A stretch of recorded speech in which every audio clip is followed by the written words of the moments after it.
we're going to go see Titane tonight. We are going to see Titane tonight. And we saw Venom 2 the other night. We saw Venom Let There Be Carnage the other night.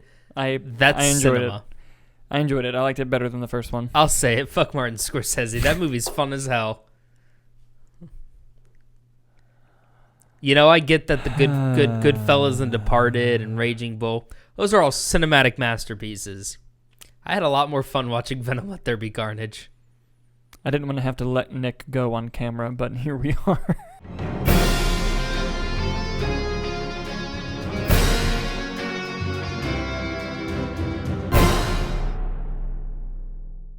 Hello, everyone. I'm Dalton Burdett. I'm Nick Aricchio. And we are the Movie Nights. Some of them. If you're watching this because you want to hear our uncensored, unfiltered thoughts and opinions about the world of movie and entertainment news, so kick back, relax, and thank you for being a part of the conversation. Malignant was great. I'm going to do it every episode. At some point in every episode, I'm going to say Malignant was great. Malignant was great, just as a blanket statement on it. Yeah. I was watching Family Guy earlier. Because sometimes I'm just looking for like 20 minutes to just have my brain off and have something in the background. Yeah. So I always put on like the new episodes of Family Guy or whatever. Makes sense. And they were doing that thing. You ever see the ones where they tell like 3 different stories and they'll do like, oh, we're going to do like the fairy tales. Yeah. It's like all the characters and stuff. So the one I was watching, I didn't finish it yet, but they were doing rock stars. Mm-hmm. So they're doing Jim Morrison, Elton John, and John Lennon, I think. Okay. I only got to the first segment, which was Jim Morrison, but he kept introducing. Peter was playing Jim Morrison, right? Okay. Yeah. Every time he introduced himself to someone, he just kept going, "Hi, Jim Morrison, light my fire." But he just kept saying, like, he's like, "Hi, Jim Morrison, break my heart too." And he just kept doing it, and I'm like, that's such a good bit. It's actually a genuinely funny bit. That's a great bit. Because the first time he does it, he's introducing himself to another band where he's like, "Hi, Jim Morrison, light my fire." He goes, "What'd you say? That could be a song." Dude, that's so fucking funny. So that could be your just, "Hi, Dalton Burdett, Malignant was great." No, yeah. I plan on saying, every time I introduce myself now, "Hi, I'm Dalton Burdett, Malignant was great." You ever see Malignant? Also, if you're listening to us on your podcasting app of choice, whether it be Spotify, Apple Podcast, or SoundCloud, you can also follow us on YouTube, subscribe to our channel, Movie Nights, and if you're watching us on YouTube and you don't always have the time to do that, you can go onto your podcasting app of choice, Spotify, Apple, or SoundCloud, look up Movie Nights, and you will find us there. So for our first story today, before we get into the box office, follow up on a last week's story, because right as we got done recording, a story that was up in the air got resolved. Really? Yes. Remember how I mentioned the bidding war for the new John Watts movie starring George Clooney and Brad Pitt? Yes. Well, as soon as we finished recording the last episode, it had an official buyer, and that is going to be Apple. Apple Studios lands the deal to get the new John Watts film starring George Clooney and Brad Pitt. Good for Apple, you know. That's those are big names. That'll draw people to the service. Yeah, it draws people to the service, but not only that, it's starting to build this reputation of putting up the money to get who they need. Like, they recently got Scorsese. They're going to get what I mean is they're doing a lot of really good television right now, like Ted Lasso, The Morning Show, like a lot of people. I mean, I've never watched Ted Lasso, but I've heard it's good. One of the best shows running right now. Yeah, I'm probably going to react to it at some point. Yeah. But yeah, just wanted to follow up on that story last week. Apple has won the bidding war between all of the studios for the new John Watts movie, and that's where we'll be seeing it whenever it comes out. I like that they're actually making the movies too. They're not like just buying whole movies and releasing them. Yeah. Yeah. It's really, really cool. I never saw the one they did with the Russo brothers, Cherry. I never saw it either. I heard mixed things. Yeah. But one day they got Scorsese in the mix. So. One day we'll check it out. Moving on to the next story. I'm particularly excited to talk about this. You know how I love box office stuff? You do. You're the numbers guy. There was a big box office story from last weekend, Nicholas. The highest opening weekend of the pandemic era happened. The highest 3-day opening weekend. Would you like to know what it was? Is it Paw Patrol? Nope.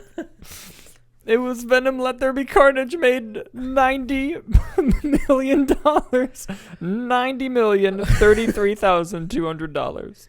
What was it projected to make? Not that. It was like 60 or something. And that was like a high. So it didn't only meet expectations. It exceeded. Blew them out of the water, dude. $90 million. That is insane. Made more than Black Widow, made more than Shang-Chi, more than F9, more than all of that. That's incredible. Yes. And we're going to talk about box office things. Also opening that weekend and coming in at number 2 was The Addams Family 2. It pulled in $17 million. A little under 90. A little under 90. It's kind of a gap. Coming in third was Shang-Chi and the Legend of the Ten Rings, dropping 53% from its previous week, and that was in its 5th week. And it had pulled in another $6 million. It has officially crossed $200 million domestically. Nice. Good for them. Coming in at number 4 was The Many Saints of Newark, pulling in $4 million. Again, huh? I didn't know that was out. Yes. Again, just,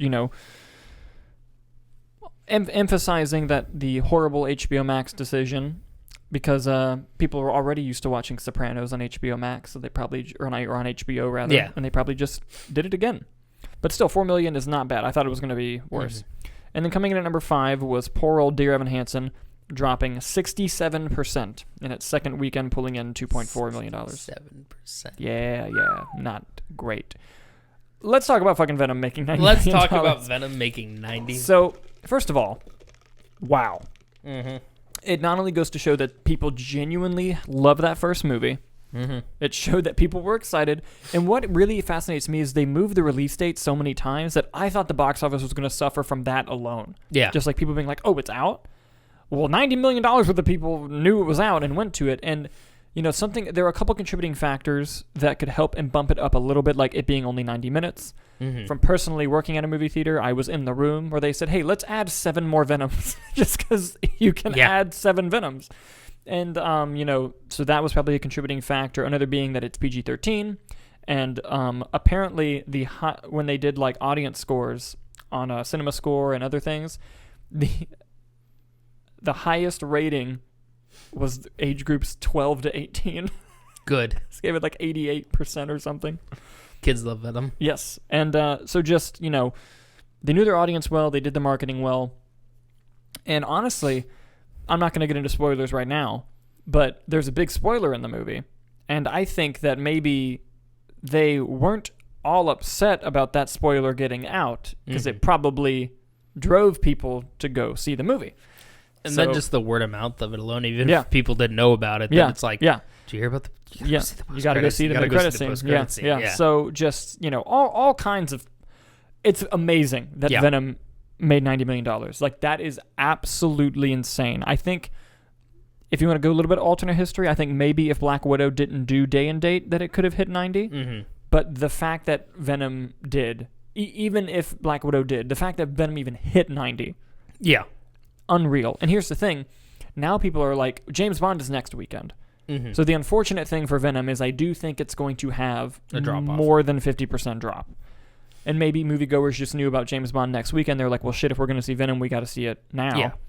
Maybe. But I think an overwhelming majority of these numbers are just simply because we've underestimated the love people had for that first movie, which is shocking because I didn't even love the first movie. I loved it. But I had a good time with it. But I'm interested in what James Bond is going to do. Like, I genuinely don't know what its opening weekend is going to be because it's killing it overseas right now. Yeah.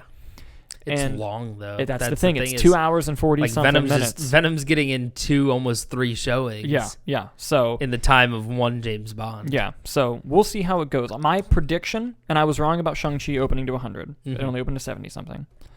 My prediction for James Bond is it will open at around 70, which would be really good. But Venom opening at 90 and just it being a superhero movie. Wild, yeah. I wonder what Eternals is going to open at because it's more unknown. But I definitely think once we get to Spider-Man, I think that will be the first pandemic movie to open 100 million plus. Yeah, because nothing's hit that yet, right? No. Yeah. In the pandemic era, no. Yeah, no. So what are your thoughts on Venom Let There Be Carnage opening to $90 million? Blowing expectations out of the water. Good for them. People rag on the first Venom and people are like, oh, they don't have their, Sony doesn't have their shit together and all that. It's like, well, I mean, regardless, whether you like the movies or not, they're making movies that are putting butts in seats. Yeah. And I think the total box office for the first one was like $850 million, which is closer to $1 billion than it isn't. Yeah. And this one being the highest pandemic opening so far, I think speaks to itself that they're making movies that people want to see. And I think part of that could be lingering on the, well, is this one part of the MCU? Is it not? Because there's always the people that know the insider stuff. But even if you don't, monster fight monster. Yes, absolutely. What the hell's going to happen with Morbius? Mobius. No, Morbius. Yeah, Morbius. I have no idea. I'm genuinely dumbfounded by that. Yeah. I have no clue. But yeah, I agree with everything that you've said. I think that it's a good understanding of what the audience wants, and I think that this is going to be a wake-up call for filmmakers and people over at Sony of like, oh, obviously we're going to do Venom 3. Yeah. But like, this is something, it now has an expectation of, because like the first one performing well could have been a fluke. But now it's back to back, and it's like, all right, people really want to see these movies. We can't let them down with this third one. So I think that it's going to lead to nothing but the movies getting better, at least hopefully. And I think Tom Hardy's just very heavily involved and very proactive with the characters. Very I think true. that it's that. And I'm curious how this will affect Morbius. Because I'm sure that movie's done and just sitting on a shelf. Yeah. But I'm curious, like, is there a runtime out for that? I don't know, because that was supposed to come out before this and Spider-Man. Like, I'm curious how long that is, and then if it's longer than Venom and doesn't do as well, is it the character? Are we going to start seeing from Sony shorter movies?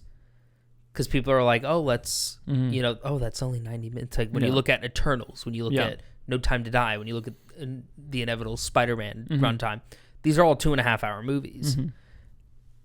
I had a great time watching Venom. 90 minutes. I went, you know what? I went in, my belly was full by the time I left. I was satisfied with that meal. And I mean, we've seen it before of like studios learning the wrong lesson. And I think just, let's make shorter movies. I think that's going to be the wrong lesson because what's the biggest movie of all time? Well, technically it's Avatar again because it got re-released. Yeah. But it was Endgame and it's 3 hours. So it all depends. It's dependent. But what I applaud Sony for doing is they were not afraid to just make a 90-minute movie. Yeah. And release it and do it as it is, and Andy Serkis as well. Like, from what we could tell from the press store, Andy Serkis seems to have no bad blood with Sony. It seems like it was a very, very easy process. He has mentioned that they didn't have a lot of time to make the movie, but that happens with movies sometimes.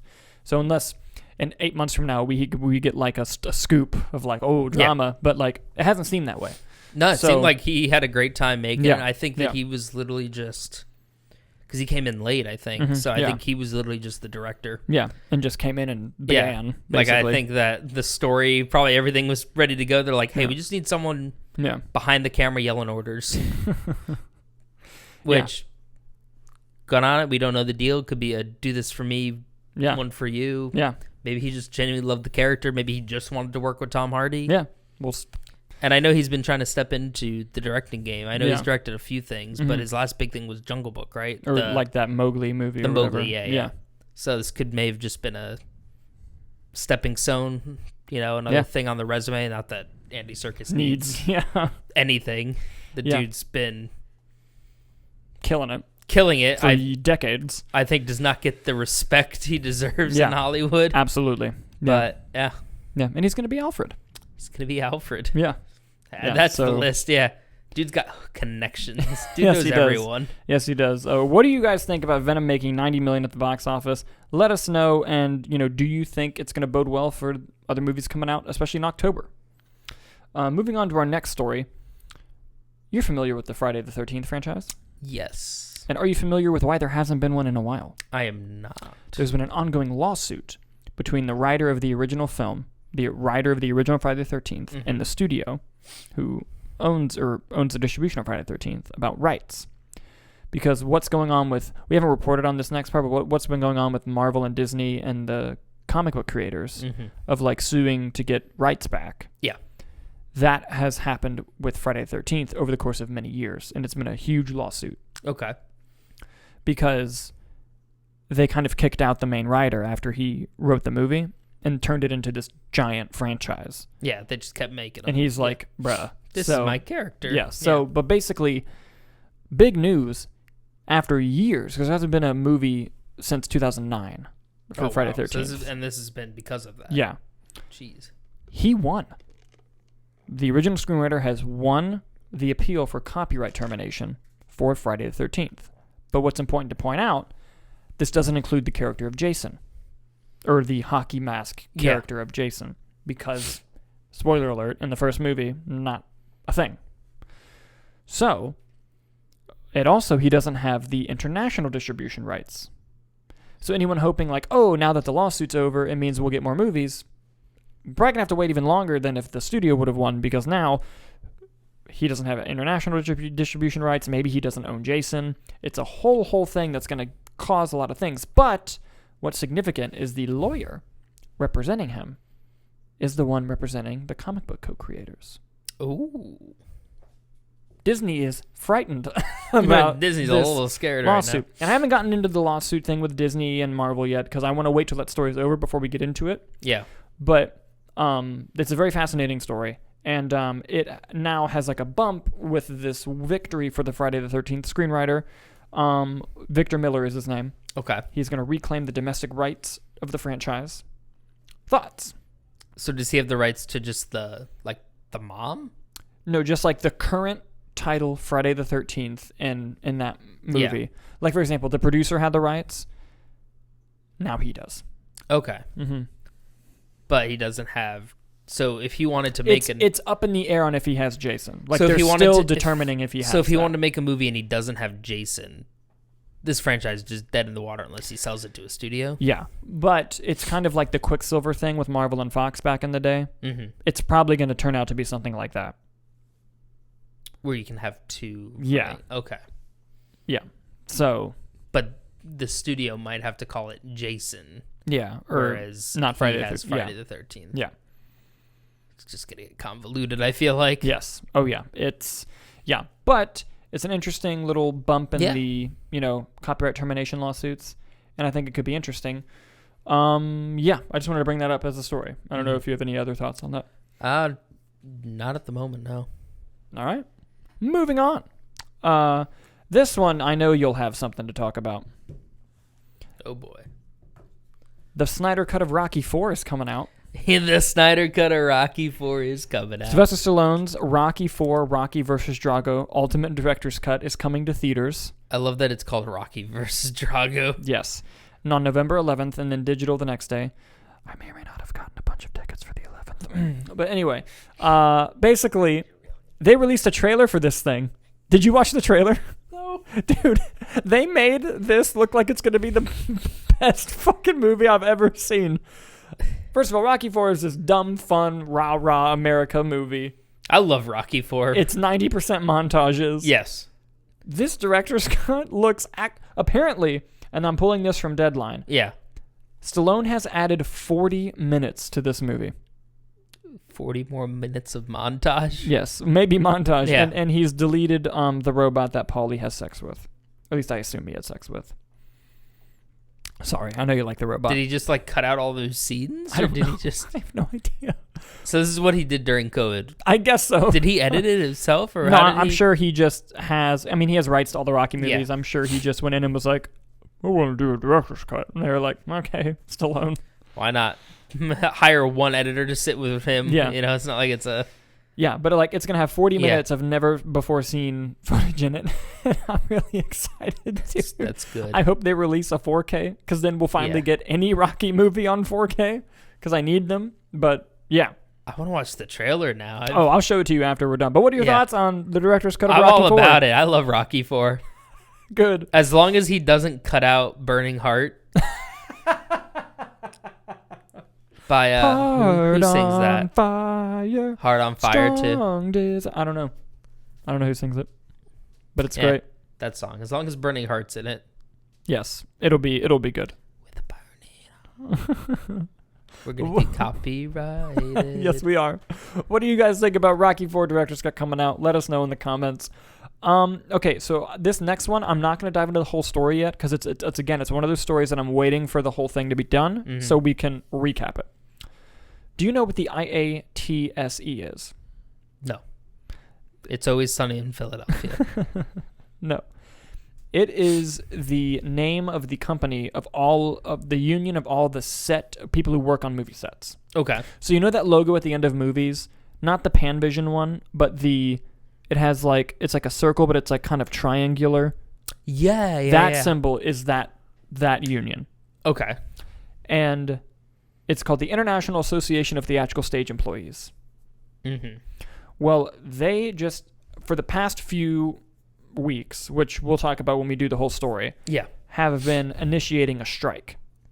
A lot of strikes and suings and everything going on in Hollywood right now. Because working on a set is fucking awful. You are overworked, underpaid, you never sleep, you have no weekends. Like, it's just horrible working conditions. And it's always been that way, but with COVID and with, a bunch of things, finally everyone's just like, fuck this. And they've just authorized, the union has authorized, like each branch of the union has authorized a strike if they want to do it. So it hasn't happened yet. That's why I'm waiting to see if it happens. See how it plays out. If this happens, everything in production stops. Everything. Movie, TV, everything in production, unless it's dipshits like us, stops. My God. Because they're trying to get taken seriously here. Yeah. And Hollywood, it's gonna be one of these things where they call their bluff. Because remember the writer's strike in like 2007, and then everything from 2007 to 2010 sucked because there were no writers. I remember. Who was writing technically, like, at that point? Daniel Craig talked about working on Quantum of Solace, where him and the director would just write pages while they were shooting. Oh, so like the actors, anyone who was willing to be on set could just pitch an idea. They were like, yeah. You know what movie got written during the writer's strike? X-Men Origins Wolverine. Oh, there you have it. Do you know the name of the writer of X-Men Origins Wolverine? I do not. Ready for this name? Skip Woods. Would you hire anyone named Skip Woods? I wouldn't. I remember another big thing with the writer's strike was that Breaking Bad wanted to kill Jesse as the finale of season 1. Yes. Or whenever the writer's strike was happening. And then the writer's strike happened. They were like, oh, we don't know how to kill him off. Yeah. So that was actually a good thing that came out of that. Yeah. Yeah, but it was a crazy thing, and if it happens, it's going to be a big fucking deal, and we'll cover it more. Yeah. By the way, we're going to be posting a lot more for reasons I'll get into at some other point, but yeah, it's going to be a lot more stuff to find out, a lot more interesting things to dive into. Yeah. It'll be interesting. So what do you guys think of the IATSE, I think it is, of them possibly going on strike?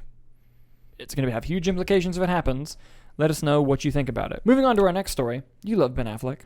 I do love Ben Affleck. What a guy. He was recently interviewed by Variety at the premiere of The Tender Bar, which I can't wait to see. And the what? The Tender Bar. It's a movie with him and George Clooney. And I think Clooney directed it, if I'm not mistaken. There's a trailer for this? I don't know if there's a trailer for it, but like it premiered like at a festival. Oh, okay. Yeah. And he was asked about being Batman in The Flash, which we all knew. And he actually gave a really, really nice answer to it, because you know that he had some trouble with it back in Justice League days.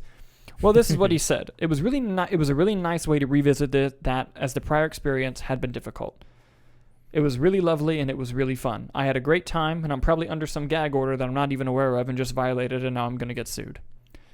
So he's clearly... By saying that he's in it. Yeah. So just clearly having a good time. Yeah. This is lovely to see, just because we love Ben Affleck's mental health. But also, the tinfoil hat in me is like, he was happy playing Batman again. Maybe we can get him to come back to do a solo movie. Do a solo movie on HBO Max, please. Please. I did love his Batman. God, he's my favorite. I love it so much.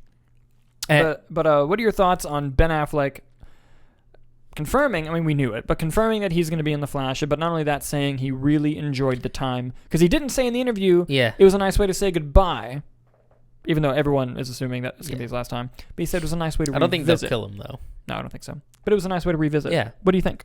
Good for him. I'm glad he's in a place now where he can do that and feel confident in it and want to do it and enjoy it.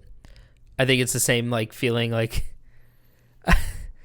I like that, like, you know how sometimes you see actors and they're like so excited about being a character, and it's like, oh my god, I am like Tom Hardy with Venom. Like Tom Hardy loves being Venom. Yeah.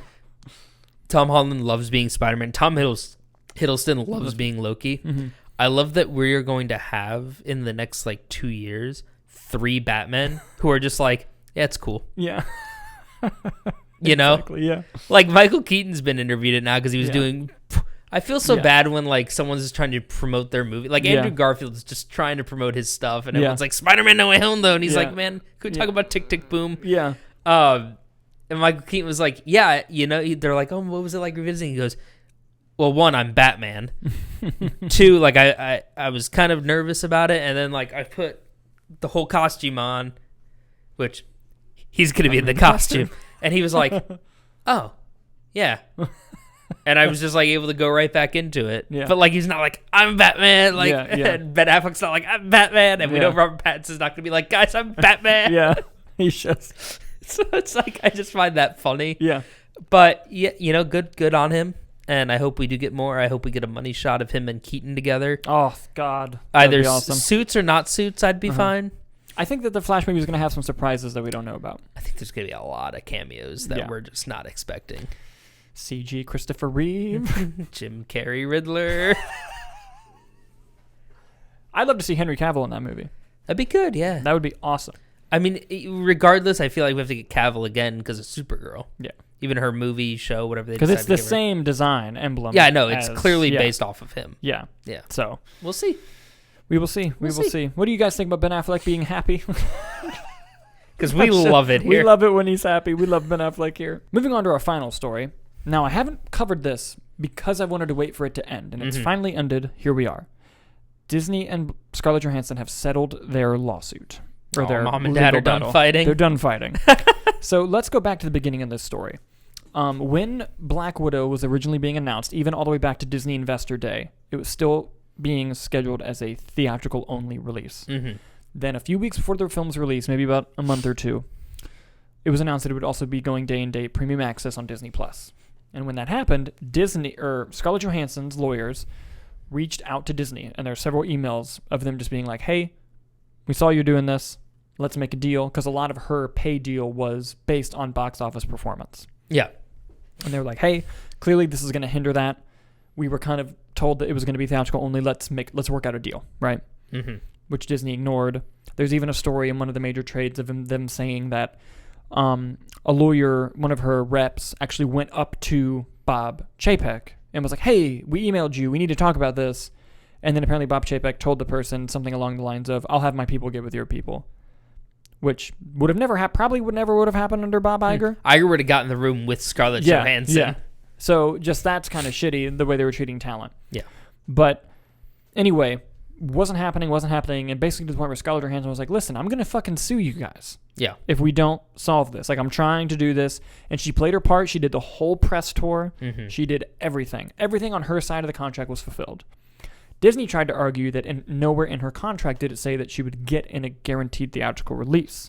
But then an email was brought up of them talking to somebody when the pandemic first started and them saying like, hey, what's going to happen? And there's an email from somebody at Disney saying, you're going to get your traditional exclusive release. Don't worry. Yeah. So that's just like, we were straight up told by you guys that it was going to happen. You know, what the hell? Wasn't the whole argument that it was like, she was guaranteed a theatrical release, not a exclusive theatrical release? Yeah, but like putting it day and date was obviously going to affect how much money she would make. Yeah. And so that was kind of scummy on them.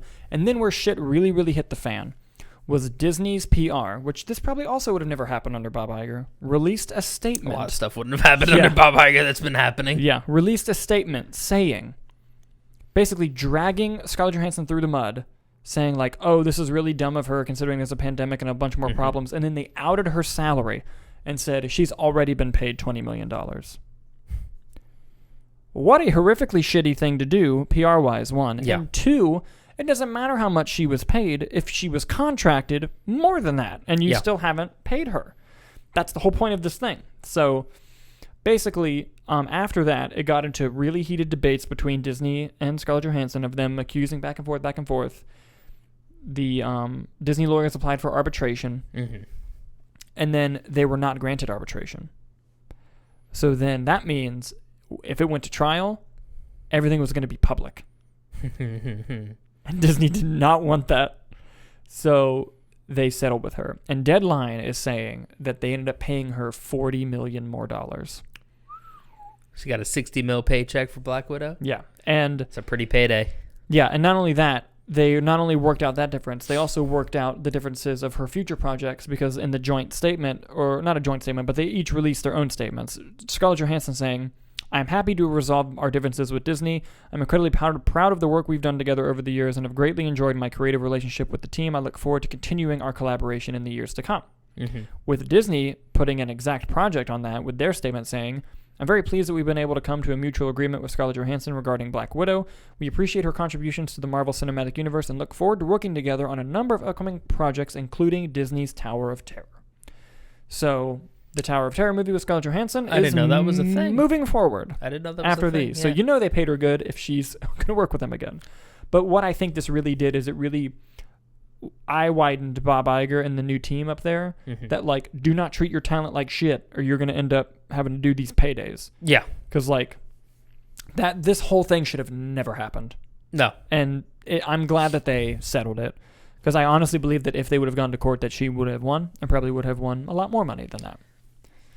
Because even before all this, to be like, I don't know, what do you want, like 10 more mil? Yeah. She's probably been like, okay. Yeah, just something. Just at least reply and do something. Don't just ghost brush her it under the rug and act like, And the fact that she went through the whole press tour, didn't publicly say anything, did her whole thing, and then was like... was all game, everything, just did it, So I'm glad that this outcome had the outcome that it did, and hopefully Disney's learned their lesson, their new leadership, which I fucking hate. I hope that they've learned their lesson, and I hope things go a lot smoother over there. Yep. And we know that they've already incorporated new things in their contracts in regards to streaming releases, but we know Kevin Feige doesn't like streaming releases, and Bob Chapek, who clearly watches our show, do not piss off Kevin Feige anymore, please. I don't want him to leave, and if you make him leave, I'll never forgive you. If Feige leaves, I leave. Yeah, like, I don't like when Feige's upset. But yeah, basically, Father, don't be sad. What do you guys think about the whole Scarlett Johansson Disney situation? Are you happy it's resolved? Did you think it was going to end differently? Let us know. Ladies and gentlemen, it is now time for the rumors of the Roundtable, and I actually have no idea what the rumor is again. Nick likes to do this to me now. I think it's fun. We get actual live reaction out of him. All right, Nicholas, what's the rumor this week? Again, rumors. These are from not really overly reliable sources. Yes. It's not the main trades. It's just people, the equivalent of someone just throwing something to a dartboard and seeing if it sticks. Yes. But some of them have been right so far. We've Not had nothing. actually, yeah. So again, this week's rumor.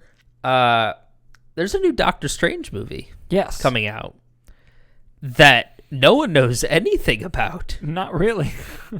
Not a set photos leaked, and that thing is, I believe, wrapped and done and probably edited. I think they just wrapped reshoots. So that thing's just tied up in a bow, ready to go. I mean, they're editing, but yeah. When's that come out? Like next November or March. something? March? Oh. Yeah. Ooh. We're going to get a trailer with No Way Home. Oh, I didn't even think of that. Anyway, one of the rumors is that we're going to see a kind of a return of a character. Okay. This rumor is stating that we are going to see a few sub-Ultron bots in this movie. Possibly on a different world, which I'm curious because that kind of ties into this 2-part finale of What If that we've seen. Yeah. So I'm curious if we're going to see a merge of that, if we're going to see that, or if whatever be it, there might be some sub-Ultron bots running around. Yeah. No rumor if they'll speak, if it'll be Spader, if they get Ross Marquand, who I love, who I forgot his name there for a minute, but I feel bad. Aaron on The Walking Dead. If he'd be voicing like he did in What If or whatnot. But yeah, they're not Ultron, but it did say sub-Ultron bots, but you can't have sub-Ultrons without an Ultron. Yeah. Hive mind kind of concept. So I don't know. That's what I got for you. I don't believe the rumor, but I wouldn't hate it. I think it'd be cool to see some more Sub-Ultron bots. That'd be awesome. Yeah. I'm already thinking, like, how would that work into the story? But at the same time, I don't know the story, so who knows? Honestly, if we're ever going to have a movie, if they decide to tie in What If, if we ever had a movie where they blend live action with animation, It'd like be 2D movie. animation. It'd be a Sam Raimi movie. It would be a Sam Raimi movie, and it would definitely be Doctor Strange, our Doctor Strange, being cartoon. Yes, I just want to know who Bruce Campbell's playing. I want to know. Do you think he's just a random dude, or do you think they'll actually make him like a character? He'll be a random dude. If he's like a straight up character in the movie, I would. Not a character, but like if it's like I wasn't like if he's just an alternate Doctor Strange. Oh my god, that'd be so funny. I mean, think about the slick back hair, give him a gray streak. That would be amazing. I would laugh very hard. Yeah. But I just am so excited. Like, I hope he's kind of like Stan Lee in the first one where he's just reading something on a bus. Yeah. But I just hope...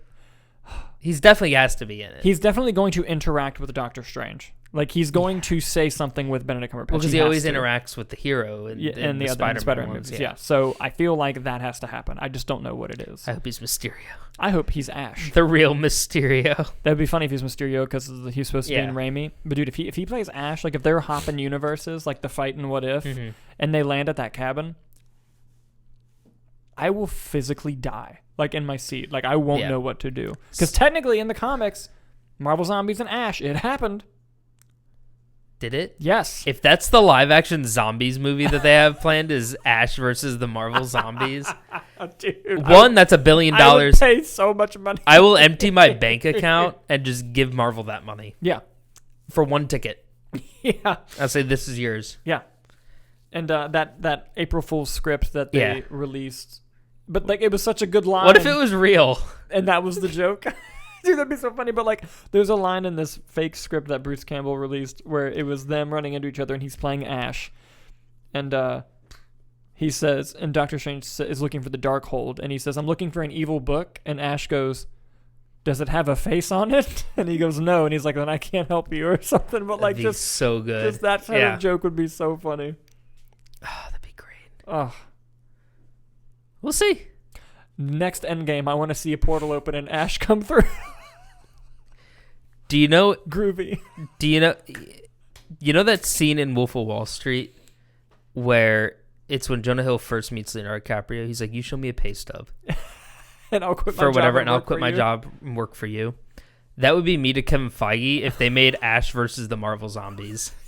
Dude, I'd be like, "You show me the script for this. I quit my job right now. I do whatever you need. Yeah, I quit my job. I will be a PA for life. I would." Yeah.